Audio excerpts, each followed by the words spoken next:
1200 divided by 900 into 100, हमारा answer बन रहा है 133.33%। तो अगर हम लेस्पियर देखें तो 133.70 बना था, और पाशेज में जो है ये बन रहा है 133.33। जैसा मैंने कहा कि आंसर करीब करीब होते हैं।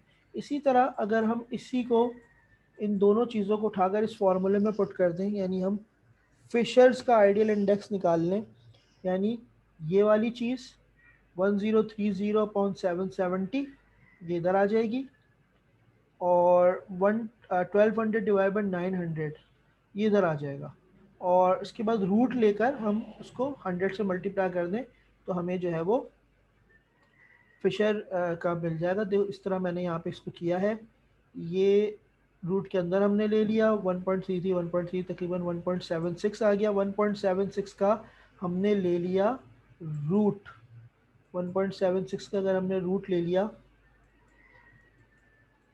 ये तकरीबन आ गया 132, उसको फिर 100 से मल्टीप्लाई कर दिया तो ये भी करीब करीब 132 इन्हीं के करीब आंसर हमारा आ रहा है। तो इस तरह ये इंडेक्स नंबर जो है वो सॉल्व होते हैं, लेस्पियर इंडेक्स, पाशियस इंडेक्स और फिशर्स आइडियल इंडेक्स। और ये बहुत ज़्यादा पूछा जाता है पेपर में, तो इसको आपने अच्छे से करना है। और इसके बाद एक और वीडियो होगा मार्शल इंडेक्स का, जो कि इसके बाद आपको भेजा जाएगा।